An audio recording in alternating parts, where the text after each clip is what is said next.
Ngayon mga boss, tuturuan ko kayo paano gumawa ng soldering iron na heavy duty, no? Pwede nating i-solder dun sa makakapal na wire gaya ng mga stator. Kasi yung binibili natin mga boy na soldering iron na disaksak sa kuryente, madaling masira at saka minsan hirap siya sa makakapal na wire, lalo na kung mahina lang yung ano niya, yung volt, yung ano niya, yung watts niya. Tapos nakailang ganun na ako, bilis masira.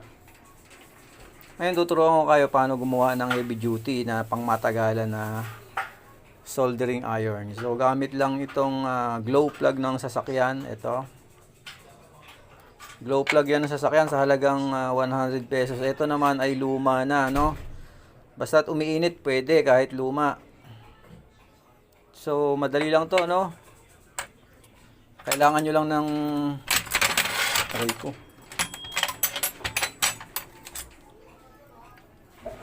Kailangan nyo lang ng dalawang wire, dalawa yan, na merong terminal, ano ba tawag dito, pang sipit sa dulo, yan. Negative positive lang yan, no? Syempre yung pula magiging positive, yung blue magiging negative. Ito yung glow plug mga boy. Ito yung ano, positive, ito. Tapos ito yung ground nya. Basta lumampas siya rito, ground na yan. Dito. Ito lang yung positive, ito yung ground. Madali lang to. Ito, galing lang to sa dulo ng spark plug, no? Yung mga bagong spark plug, meron ito. Papasok nyo lang yan dyan. Teka. Hindi muna pala. Kukuha muna tayo ng wire na galing dito sa positive natin. Basic lang to. Iikot lang natin dito, no? Nakita nyo yan, may ano yan, may goma. So, hindi yan mag-aabot. May harang siya dyan na goma.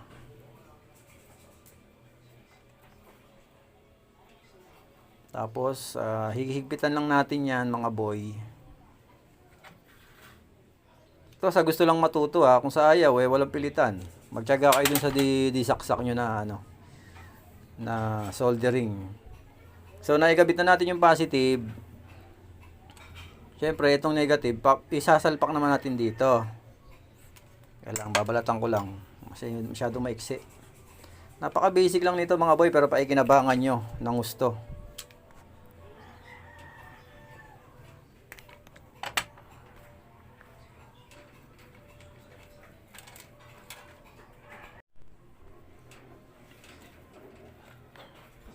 Ngayon mga boy, no, iikot naman natin yung positive dito sa body nya.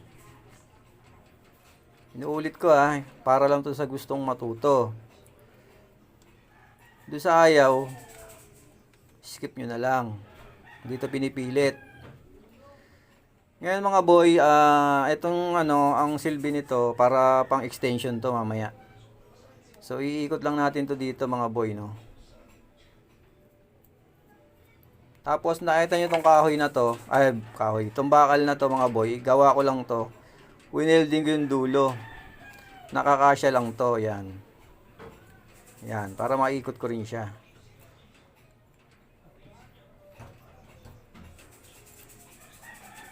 Yan, ang purpose lang nito mga boy, no, para humaba lang siya, pinakahawakan niya.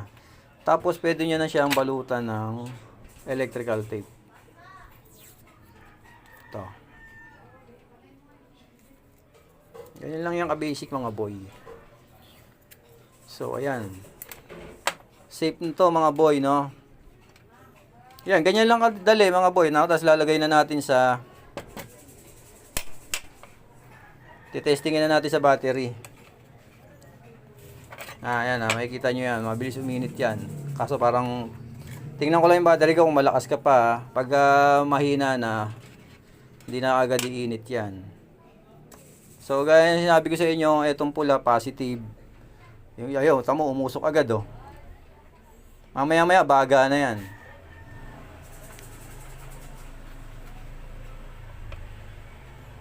Makikita nyo yan mamaya, baga na. Tapos, titestingin natin kung gano'ng kabilis. Ayan, oh. Maya-maya, kulay pula na yan. Napakaganda nito pang hinang mga boy, lalo sa makakapal na wire. Pwede nyo siya pang ano, pang full wave. Mga pandugtong sa mga wire na makakapal. Kagaya ng ginawa ko dun sa stator ng ano, ng Aerox na ginawa ko na naputol, na dinugtong nung kasa na parang dinikit lang sa ano, sa face. Nung ginawa ko na, maganda na yung kinalabasan. Ayan, mga boy, oh. Oh, sobrang lupit, mga boy, ayan. Oh, ayan, baga na yan, mga boy, oh. Ang bilis makalusaw, oh. So, ganun lang kadali ang gumawa ng DIY na soldering iron. Sobrang dali lang. So, bubunutin nyo lang pag ayaw nyo na. Hindi ito malakas sa, ano, mga boy, sa battery. Sobrang basic, mga boy. So, bagong kaalaman na naman. Nung iba ha, yung ibang alam na, wala na ako, labas na ako dyan. Basta yun, para lang to doon sa hindi pa nakakaalam.